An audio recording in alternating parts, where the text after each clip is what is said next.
The galaxy had officially classified Jason's homeworld as a Type 15 death trap, which was going to make Jason Varys's participation grade in this particular class very awkward indeed. He sat in the front row of Xenogeography 302, nursing coffee that could strip paint off a starship.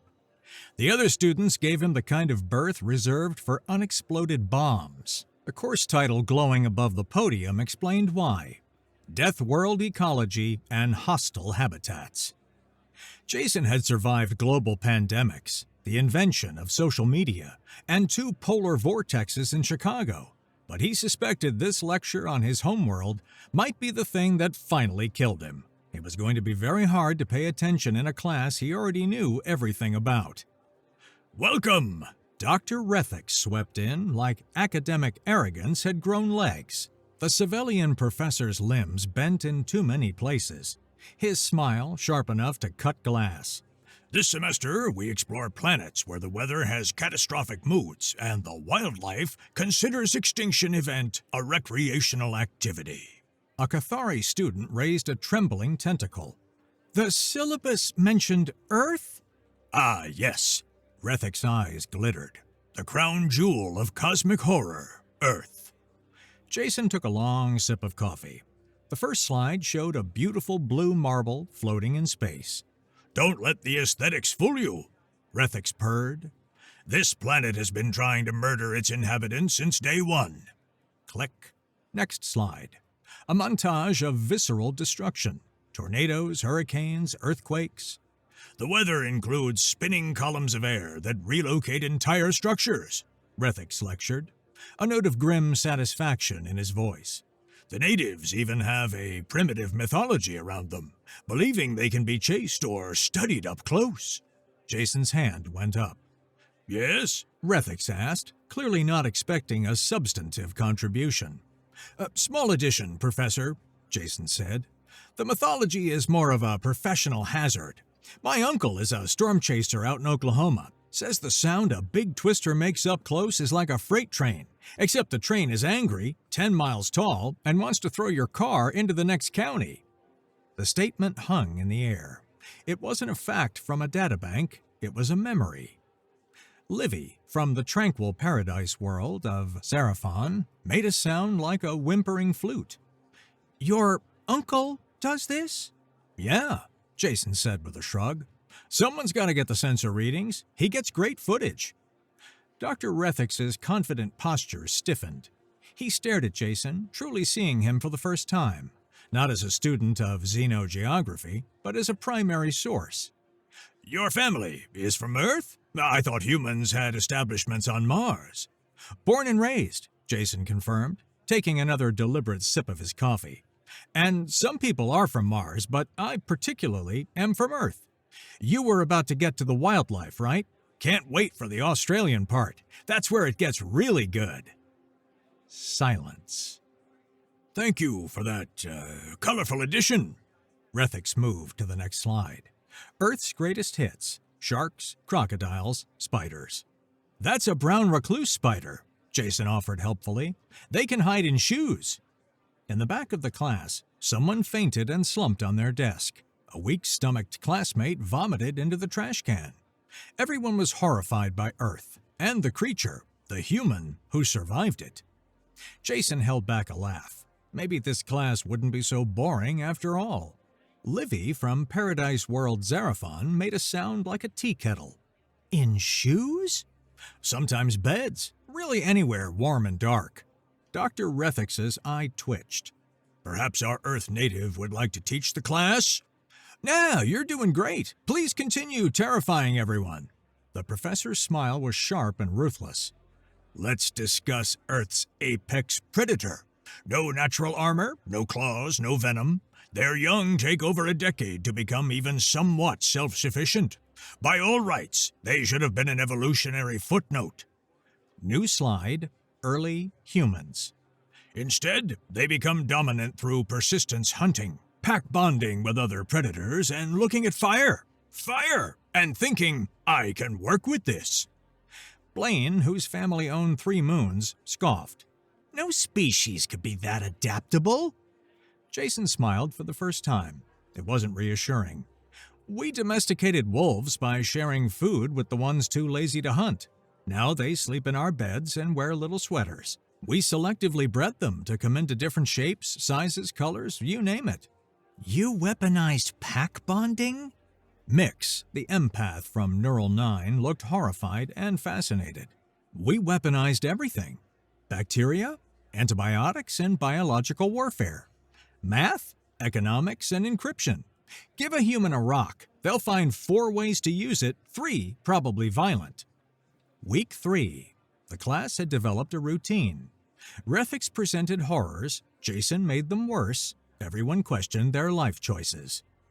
Today, Refix announced, showing a bright blue frog, we discuss toxins. This poison dart frog's skin contains enough batrachotoxin to kill 10 adult humans, and yet they lick it for hallucinations. Jason's hand went up. Actually, it's supposed to be a toad. Indigenous peoples used to lick them for the hallucinations. Your people licked poisonous frogs on purpose? Blaine cracked. Toads, but yeah, humans will lick anything once. We have an entire industry based on fermenting things until they're poisoned, then drinking them for fun. We call it alcohol. Why? Livy looked faint. Boredom, mostly. Refix cleared his throat. Let's discuss human warfare. The next slide was just statistics. Somehow worse. Humans achieved global warfare before global peace. They split the atom for destruction decades before using it for power. The Geneva Conventions are really more like suggestions, Jason muttered. The what? Rules of war. We had to make rules about how we're allowed to kill each other because we got too creative. No false surrenders, no targeting medics. You needed rules? Mix's empathetic abilities were apparently causing a migraine. To limit killing? Well, yeah, otherwise it's just chaos. Later, discussing tsunamis, Jason went quiet. 2004, Indian Ocean. 2011, Japan. People still live in those areas. They return?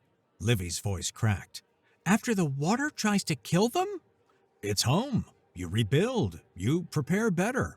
You stay because leaving means letting the planet win. For the first time, even Refix seemed at a loss. Final week. Refix presented his thesis, The Inevitable Collapse of Deathworld Civilizations. Every model shows the same result. Deathworld species burn too bright. They're programmed for crisis, so they create crisis. Humans exemplify this.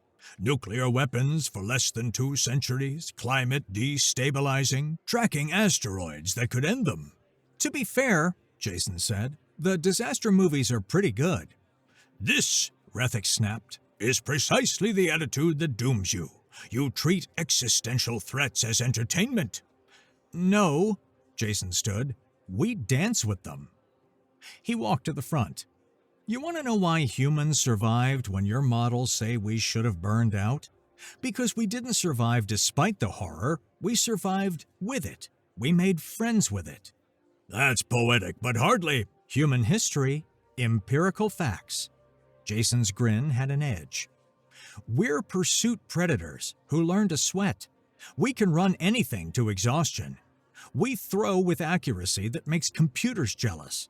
We see patterns so well, we get anxious when they're not there.